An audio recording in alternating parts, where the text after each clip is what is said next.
खबर बलिया से है, जहां शिक्षा के नाम पर बड़ा खेल होने का आरोप लग रहा है। निजी स्कूलों की मनमानी से परेशान अभिभावकों ने जिलाधिकारी से शिकायत की है और आरोप इतने गंभीर हैं कि पूरे सिस्टम पर सवाल खड़े हो गए हैं। बलिया में शिक्षा का बिजनेस मॉडल, एनसीईआरटी की जगह महंगी किताबें क्यों? स्कूल और बुक सेलर की साठगांठ का आरोप। खबर उत्तर प्रदेश के बलिया जनपद से है, जहां निजी विद्यालयों की मनमानी को लेकर बड़ा खुलासा हुआ है। जिलाधिकारी को दिए गए प्रार्थना पत्र में दावा किया गया है कि जिले में 95% से ज्यादा निजी स्कूल सरकारी निर्देशों की अनदेखी कर रहे हैं। आरोप है कि एनसीईआरटी और एससीईआरटी की सस्ती किताबों के बजाय महंगी निजी प्रशासकों की किताबें बच्चों पर थोपी जा रही है, जिससे अभिभावकों की जेब पर भारी बोझ पड़ रहा है। एनसीईआरटी के मुकाबले 8 से 10 गुना महंगी किताबें, एलकेजी, यूकेजी की किताबों का खर्च 4,000 रुपए से 6,000 रुपए तक, 60% तक कमीशन का आरोप। शिकायत में यह भी कहा गया है कि स्कूल प्रबंधन और बुक सेलर्स के बीच साठगांठ है और अभिभावकों को एक तय दुकान से ही किताबें खरीदने के लिए मजबूर किया जाता है, जो नियमों के खिलाफ है। यानी शिक्षा सेवा नहीं बल्कि मुनाफे का सौदा बनती जा रही है।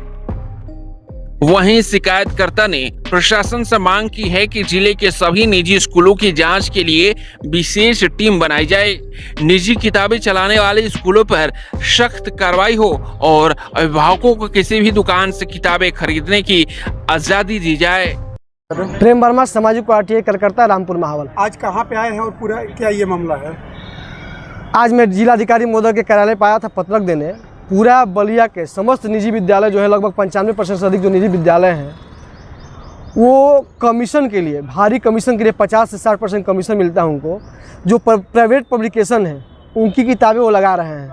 जो प्री प्राइमरी 1, 2, 3 क्लास की जो किताबें हो रही हैं वो भी 4,000, 5,000, 6,000 की हो रही हैं।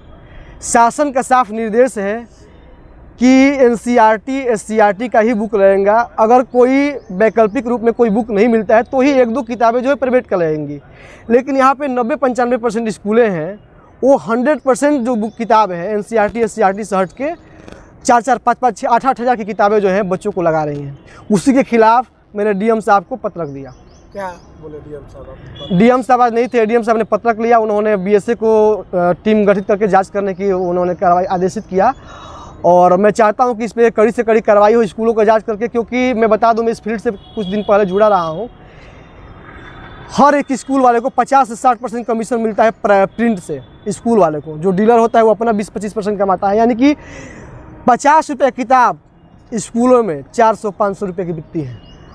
और अच्छे जो अधिकारी हैं, सरकारी नौकरी वाले हैं, अगर वो बच्चों को नहीं पढ़ा पा रहे हैं प्राइवेट स्कूल में, तो जो मध्यम वर्गीय वर्ग है, जो गरीब मजदूर है, जो प्राइवेट नौकरी कर रहा है, वो कहीं ना कहीं निराश हो जा रहा है बच्चों को जब एडमिशन कराने जा रहा है तो प्राइवेट स्कूलों में। उसी के खिलाफ मैंने आज जिलाधिकारी महोदय को ज्ञापन दिया। अगर किताब तो मिल ही रहा है, लेकिन स्कूल वाले स्वयं किताब स्कूल के भीतर दे रहे हैं। जी, अगर किसी स्कूल पे कंप्लेन होता है तो ये कहते हैं कि ये जहाँ से मन है वहाँ खरीद लीजिए। लेकिन जब आप गार्जियन होकर किसी भी मार्केट में ढूंढने जाएंगे तो जो पब्लिकेशन का किताब लगाते हैं वो कहीं नहीं मिलेगा। लास्ट में आप जाएंगे कि कहीं किताब नहीं मिल रहा है तो या तो अपने यहाँ से देंगे या तो किसी 1 या 2 विशेष चिन्हित दुकान की है वहीं पे मिलेगा। बरगराने के लिए तो बोल देते हैं जहाँ से मन है वहाँ लाइए, लेकिन वो मिलेगा ही नहीं। लेकिन जब शिकायत की जाती है तो ऐसा भी देखने को मिलता है कि सीधे स्कूल के तरफ से जो धमकी दी जाती है कि आपके बच्चे का नाम काट देंगे। मैं आप सभी मीडिया बंधुओं के माध्यम से आम जनता से कहना चाहूँगा, अगर कोई भी स्कूल के किसी गार्जियन का, अभिभावक का बच्चे का शोषण कर रहा है, ऐसा धमकी दे रहा है या एडमिशन में कोई लापरवाही कर रहा है बुक लेने के लिए, वो आपके माध्यम से हमसे संपर्क करें, मैं उनकी आवाज़ बनने का काम करूँगा। अगर कार्रवाई नहीं होती, हमारे पत्र में कोई कार्रवाई नहीं होगी तो आगे मैं भारी संख्या में लोगों को लेकर धरना पे बैठूंगा, अनशन करना होगा, अनशन पे बैठूंगा।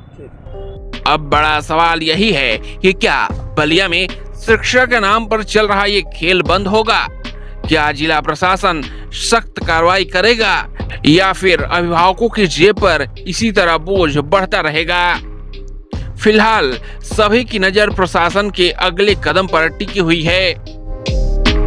यूपी 60 न्यूज के लिए बलिया से विवेक जायसवाल की रिपोर्ट।